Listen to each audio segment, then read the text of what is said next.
Robert Leon Davis was a crooked cop. Just about every crime you could name, we did. And all the while, we're wearing a badge.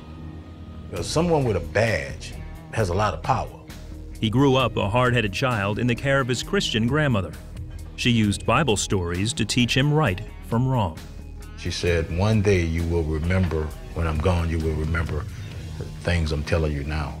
He joined the New Orleans Police Department with good intentions and outstanding ability. I went on with, with good hopes and trying to, as much as one man can, change the world. That was one of the few places that espoused honor. And I went on the force with the intentions of being honorable. But his ideas about changing the world were challenged his first day on the job. The senior officer I'm riding with, 17 years of experience, just started stopping guys for no reason. Started searching guys for no reason. Started stopping vehicles for no reason. I mean, he was just doing crazy stuff. You know, he was doing everything that the academy said don't do. He filed a complaint with supervisors, but they convinced him to think twice before blowing the whistle on another officer.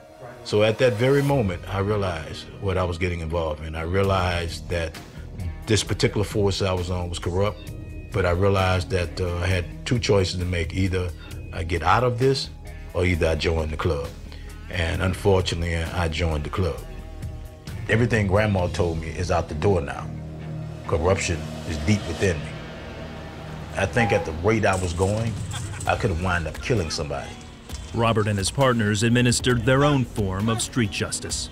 Bribe someone Monday, you had sex with someone unwarranted Tuesday, you were transporting drugs Wednesday, you were protecting drug addicts Thursday. Well, even Internal Affairs has to make a move. Complaints against him piled up. Internal Affairs set up surveillance and caught Robert breaking the laws he was sworn to protect. I was looking at 30 years in Angola, and I had already placed 27 people in the same prison. And the word had came down that once I was found guilty, that they would rape me and that they would kill me. So I knew that I was going to be dead within 24 hours of being placed in Angola. He decided to run away before he came to trial. While out on bail, he studied survival techniques and learned how to live in the wilderness. He made his way into Canada and lived as a fugitive. I could just run and stay in the woods and nobody would ever find me. So I made that decision. But sometime I would come out maybe to earn some money, $20, $30, get some canned goods and go back into the woods. I mean, it was the only place I really absolutely felt safe at. For 22 years, he crossed the U.S. and Canadian borders, using different names in different cities. He lived with the knowledge that he could be caught at any moment, and he blamed God for his circumstances. How could there be a God? This God thing is, it's a charade. I mean, it can't be true. And please, don't mention Jesus Christ. I really didn't. I had an affinity for disliking him, because I was like, this guy it's a farce. I became an atheist, a hardcore atheist. After years of living on the run, his mind was a mess of emotions and regret. Robert thought of killing himself. For a stretch of 2 or 3 days, I was going between suicide and all kinds of feelings. It's just so many things started coming up. And I believe that at that point, I just wanted to end it all. And I was prepared to end it all. I mean, I had a pistol with me and I thought about it. Yet passages from the Bible his grandmother taught him came to mind. Robert decided to test God, and God answered. I kept testing him with many, many things. There was an old coffee can sitting out there, and I took a rock and I placed it on top of an upside down can. And I said, when I wake up in the morning, if that rock is underneath that can, then I believe you exist and I will turn myself in. And when I woke up, the rock was not on the can. I never had the courage to look at that can.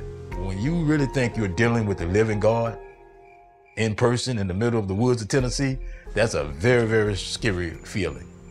And I instantly lost all atheistic viewpoints. Instantly just lost it and reached back out to where I was before with my grandmother.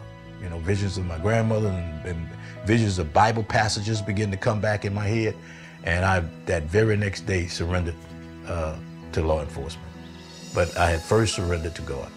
He went back to New Orleans a new man, ready to face the charges against him. I could not fathom a God that was telling me to surrender only to be surrendering to debt. It had to be surrendering to life. I did not know that the judge was going to release me. I actually thought I would get the 30 years.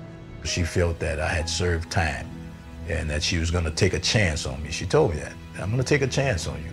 Robert is a free man. He tells his story to police academy recruits and works to bring rogue cops to justice.